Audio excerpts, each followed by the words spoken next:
வணக்கம்.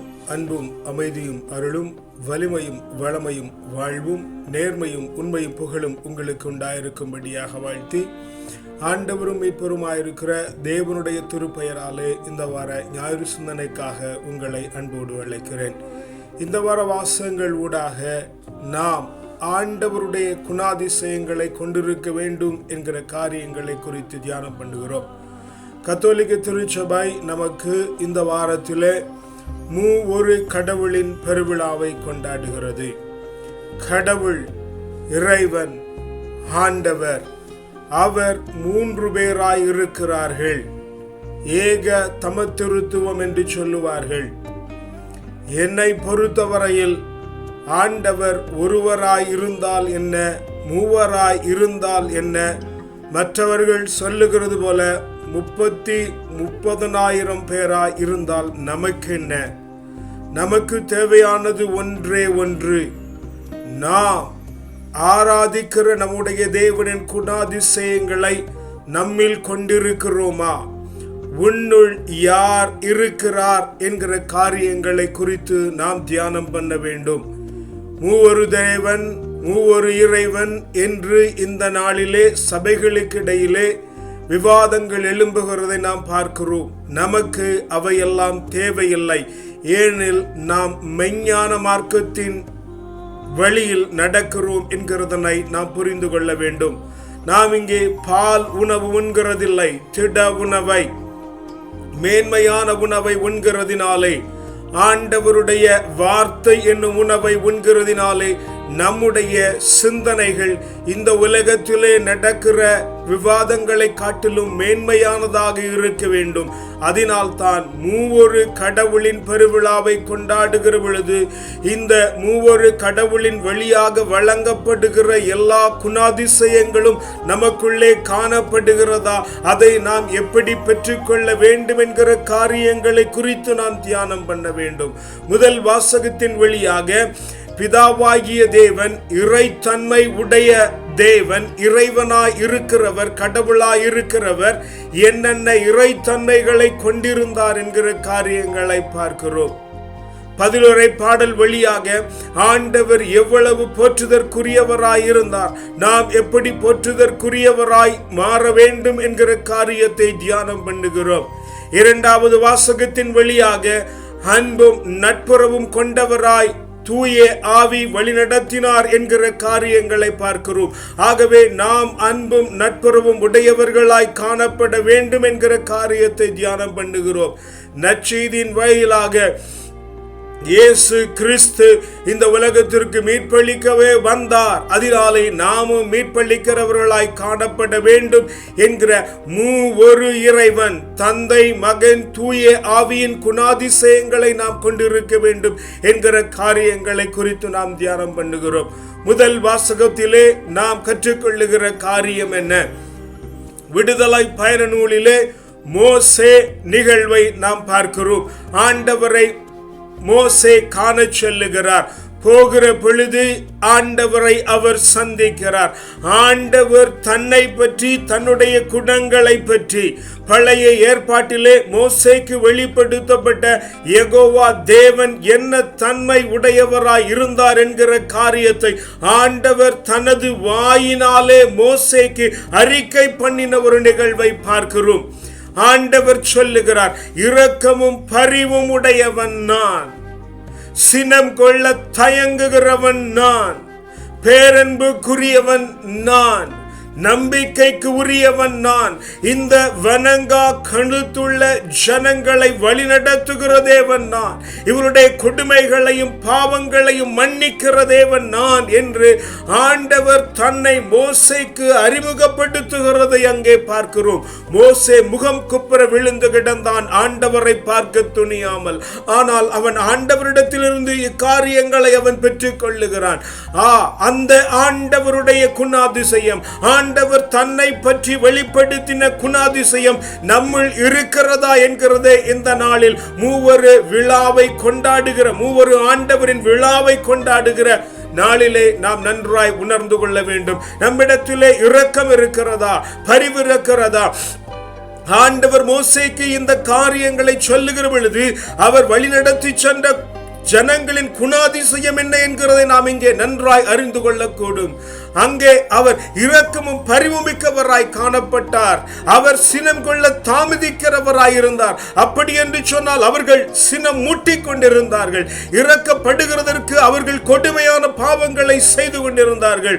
கொடுமையை பாவத்தையும் மன்னித்தார் என்று அங்கே நாம் பார்க்கிறோம். இவர்கள் வணங்கா கழுத்துள்ள ஜனங்களை வழிநடத்துகிறவராய் இருந்தோம். அப்படி என்று சொன்னால் அவர் வழிநடத்தின ஜனங்கள் ஒரு பொல்லாத கூட்டம் என்கிற கருத்தில் மாற்ற இல்லை. ஆக ஒரு பொல்லாத ஜனத்தை நடத்துகிறவர்களாய் ஆண்டவர் காணப்பட்டார். நாம் நம்முடைய வாழ்விலே நம்மை அடுத்திருக்கிற ஜனங்கள் பொல்லார் தீயவர் என்று சொல்லி அவர்களை விட்டு விலகி ஓடுகிறோமா? அவர்கள் மீது இரக்கம் காட்டுகிறோமா? அவர்கள் மீது பரிவு காட்டுகிறோமா?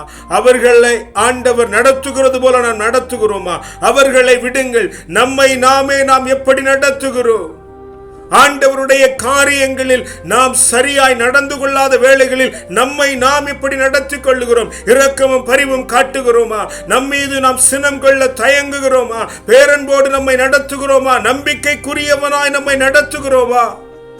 ஆண்டவர் இந்த நாளிலே நம்மிடத்திலே முதல் வாசகத்தின் வழியாக கேட்கிற ஒற்றை கேள்வி இதுதான்: என்னுடைய குணாதிசயங்கள் உன்னிடத்திலே காணப்படுகிறதா? வாசகங்களை வாசிக்கிறோமே, இந்த வாசகத்திலே காணப்படுகிற ஆண்டவருடைய குணாதிசயங்கள் நம்மிடத்திலே இருக்கிறதா என்கிறதனை நாம் முதல் வாசகத்தின் வழியாக உணர்ந்து கற்றுக்கொள்ள வேண்டும். இக்குணாதிசயங்கள் நம்மிடத்திலே நிச்சயம் உண்டாகி இருக்க வேண்டும். 11 பாடல் வழியாக நாம் தானியேலுடைய பாடலை பார்க்கிறோம். மூதாதையர் வாழ்த்த பெறுவார்களாக என்று அவர் சொல்லுகிறார். அவருடைய மாட்சியும் தூய்மையும் வாழ்த்த பெறுவதாக என்று சொல்லுகிறார். அவருடைய கோவிலில் வாழ்த்த பெறுவாராக என்று சொல்லுகிறார். கெருபுங்களின் மேலே வீற்றிருக்கிறவர் வாழ்த்த பெறுவாராக என்று சொல்லுகிறார். அவருடைய அரியணை வானத்தின் மீது வாழ்த்த பெறுவாராக என்று சொல்லுகிறார். இவைகள் எவைகளை குறிக்கிறது? ஆண்டவருடைய ஆட்சி முறை, அவர் ஜனங்களை நடத்துகிற முறையை இங்கே குறிக்கிறது. தானியேல் பாபிலோனிலே அடிமையாக காணப்படுகிறார். அங்கிருந்து அவர் ஆண்டவரை நினைத்து எழுதுகிற காரியங்கள் இவை. எங்களுடைய மூதாதையரின் தேவனே உம்மை வாழ்த்துகிறோம். நாம் சொல்ல முடியுமா? நம்முடைய தனிப்பட்ட வாழ்விலே தனிமையில் ஆண்டவரிடத்தில் இருக்கிற பொழுது என்னுடைய மூதாதையரை குறித்து நான் உம்மை வாழ்த்துகிறேன். அல்லது நாம் கடந்து போனதற்கு பின்பு நம்முடைய பிள்ளைகள், நம்முடைய சந்ததியார் என்னுடைய மூதாதையர் என்னை வழிநடத்தின விதத்தை குறித்து நான் உம்மை ஸ்தோத்தரிக்கிறேன் என்று சொல்லுகிற மாதிரி நம்முடைய வாழ்வு அமைந்திருக்கிறதா? மூதாதையர் வாழ்த்த பெறுவாராக. மாட்சியும் தூய்மையும் அவருடைய விளங்கும் அவருடைய பெயர் வாழ்த்த பெறுவதாக. நம்முடைய பெயரிலே தூய்மை, நம்முடைய மாட்சி விளங்குகிறதா? மாட்சி என்றால் அவருடைய ஆட்சி முறை மாபெரும் மாட்சி என்று அழைக்கப்படுகிறது. அவருடைய மாட்சி, அவருடைய தூய்மையான பெயர் நம்மிடத்திலே விளங்குகிறதா? கோவிலில் வாழ்த்த பெறுவாராக. ஆண்டவருடைய ஆவி நம்முடைய சரீரத்திலே இருக்கிறது. நம்முடைய சரீரத்தினாலே ஆண்டவர் வாழ்த்த பெறுகிறாரா? அவருடைய அரியணை வானங்களின் மீது வாழ்த்த பெறுவார் என்று சொல்லுகிறார்கள். இங்கே அப்படி என்று சொன்னால் நம்முடைய நீதியின் செயல்கள், நம்முடைய காரியங்கள், இதிலே ஆண்டவர் வாழ்த்த பெறுகிறாரா? மேகங்களின் மேலே வீற்றிருக்கிறவர், கெருபீன்களின் மேலே வீற்றிருந்து படுகுழியை நோக்கி பார்த்து கொண்டிருக்கிற தேவன் வாழ்த்த பெறுவாராக. நாம் எங்கிருந்து ஜனங்களை பார்த்து கொண்டிருக்கிறோம்? நம்முடைய பெயரில் ஆண்டவருடைய நாமம் வாழ்த்த பெறுமா? ஆண்டவருடைய நாமம் வாழ்த்த பெறுவதாக என்று தானியேல் சொல்லுகிறான். தானியேல் சொன்ன அந்த ஆண்டவருடைய வாழ்த்து நம்முடைய வாழ்விலே எப்படி காணப்படுகிறது? இரண்டாவது வாசகத்தின் வழியாக பவுல் கொரிந்தியருக்கு எழுதுகிற பொழுது அன்பும் நட்புறவும் உடையவர்களாய் காணப்படுங்கள் என்று அங்கே அவர் எழுதுகிறார். மகிழ்ச்சியுற்றிருங்கள் என்று எழுதுகிறார். சீர்பட்ட நடத்தை உடையவர்களாய் இருங்கள் என்று எழுதுகிறார். அறிவுரைக்கு செவி சாய்க்கிறவர்களாய் இருங்கள். மன ஒற்றுமை உடையவர்களாய் இருங்கள்.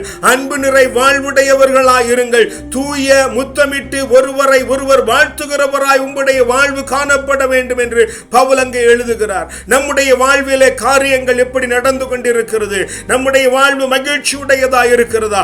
தூய ஆவியை பெற்றிருக்கிறவன் மகிழ்ச்சி உடையவனாய் இருக்கிறான். தூய ஆவியை கொண்டிருக்கிறவன் சீர்பட்ட நடத்தை உடையவனாய் இருக்கிறான். தூய ஆவியை உடையவன் ஆண்டவருடைய அறிவுரைக்கு செவி சாய்த்து அதன்படி நடக்கிறவனாய் இருக்கிறான். தூய ஆவியை கொண்டிருக்கிறவன் அவனுக்குள்ளே மன ஒற்றுமையையும் அவன் வாழ்கிற சமுதாயத்திலே மன ஒற்றுமையை உண்டு பண்ணுகிறவனாகவும் அன்பு நிறை வாழ்க்கை உடையவனாகவும் பிறரை அன்புடன் பரிசுத்த முத்தம் செலுத்துகிறவனாகவும் அவன் காணப்படுவான் என்கிற காரியங்களை பவுல் அங்கே எழுதுகிறார். நம்முடைய வாழ்வு இந்த நாளிலே எப்படி இருக்கிறது? இது தூய ஆவியின் குணாதிசயங்கள் என்கிறதை நாம் உணர்ந்து கொள்ள வேண்டும். தூய ஆவியால் ஆட்கொள்ளப்பட்டிருக்கிற நாம் நம்மிடத்திலே இந்த குணாதிசயங்களை வெளிப்படுத்துகிறோமா? மூவரு கடவுளின் விழாவை கொண்டாடுகிறோம். இந்த நாளிலே நாம் ஆண்டவருடைய தூய ஆவியனுடைய குணாதிசயங்களை கொண்டிருக்க வேண்டும் என்று ஆண்டவர் நம்மிடத்திலே விரும்புகிறார். நற்செய்தி வாசகத்திலே நிக்கோதேமு இயேசு சந்திப்பு நிகழ்கிறது. நிக்கோதேமு என்றால் வெற்றி பெறக்கூடியவன், விடுதலை பெறக்கூடியவன் என்று பொருள். நீ விடுதலை பெறக்கூடியவனாய்த்தான் ஆண்டவர் உன்னை ஏற்படுத்தி இருக்கிறார். நீ மிக சாதாரணமாக இந்த உலகத்திற்கு அனுப்பப்படவில்லை. ஆண்டவருடைய திட்டமும் தீர்மானமுமாய் குறித்த காலத்திலே குறித்த இடத்திலே இன்னாருக்கு இந்த வேளையில் என்று ஆண்டவர் உன்னை அனுப்பியிருக்கிறார். உன்னை ஆண்டவர் பெற்றெடுத்திருக்கிறாய். நீ வெறுமனே வந்து போகிறவன் அல்ல. காரண காரியத்தோடும் முகாந்திரத்தோடும் ஆண்டவர் உன்னை அனுப்பியிருக்கிறார் என்கிறதனை புரிந்து கொள்.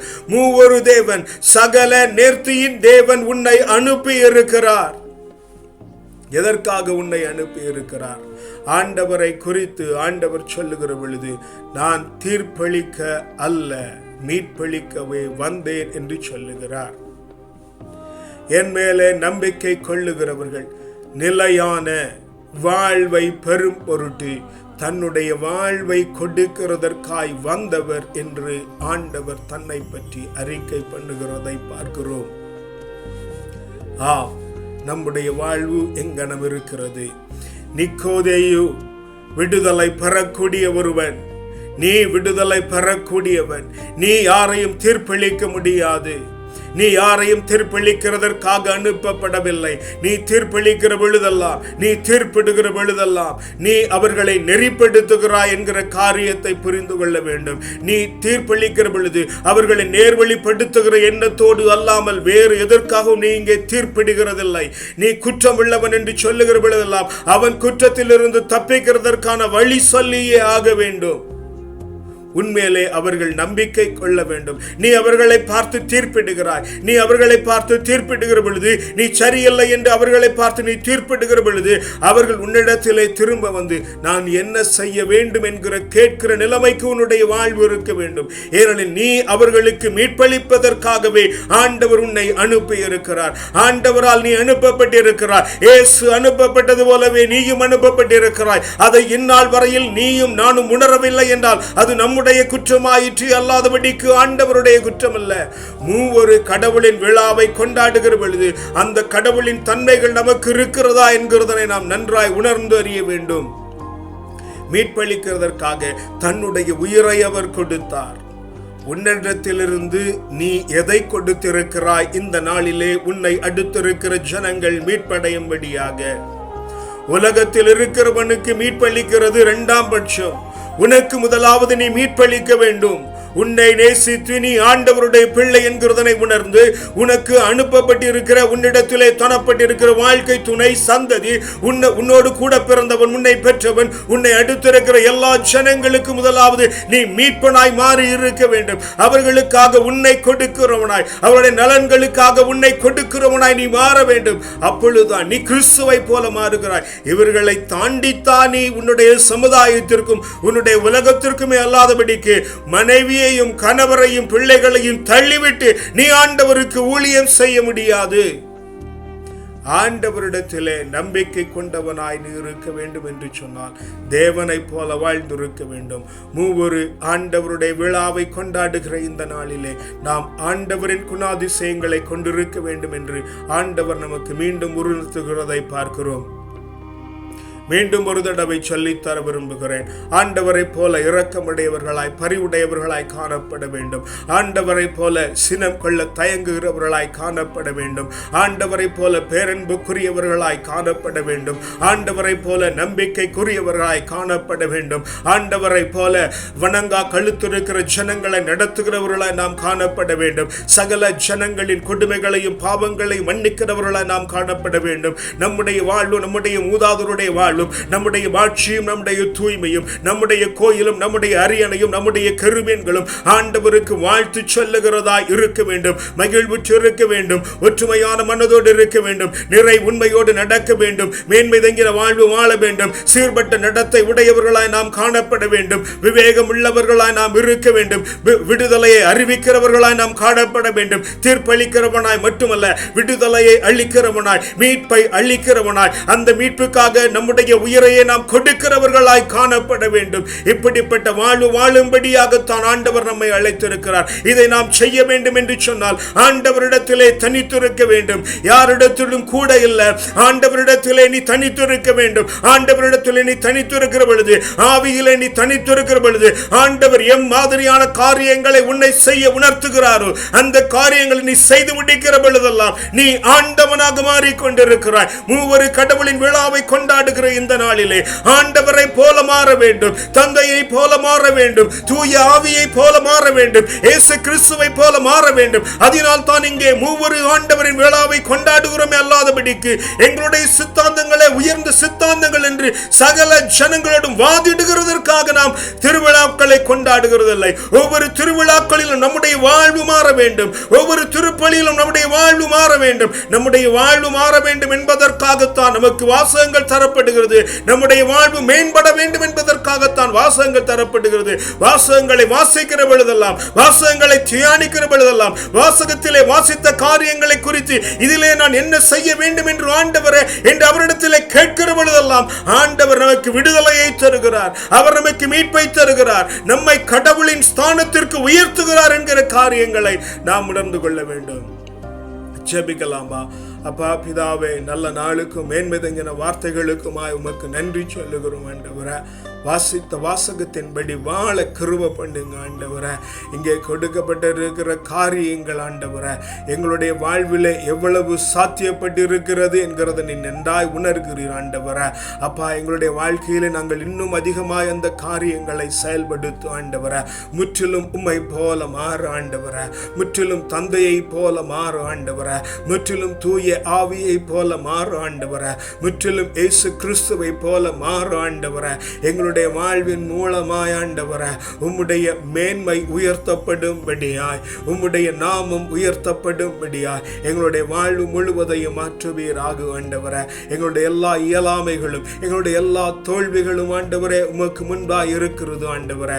தேவரில் வெளிப்படுத்துவீராக, தேவரில் வசப்படுத்துவீராக. இந்த விழாவை கொண்டாடுகிற நாளிலும் ஆண்டவரே விழாவின் கருப்பொருளாய் நாங்கள் மாறு ஆண்டவரே.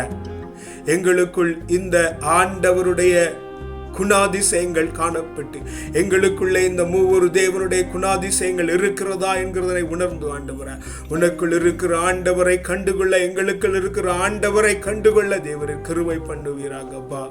உம்முடைய கரத்தில் எங்களை முற்றிலுமாய் தாழ்த்தி தருகிறோம். வல்ல மீட்பருடைய நாமத்தினால் ஜெபிக்கிறோம் ஜீவனுள்ள நல்ல பிதாவே, ஆமென்.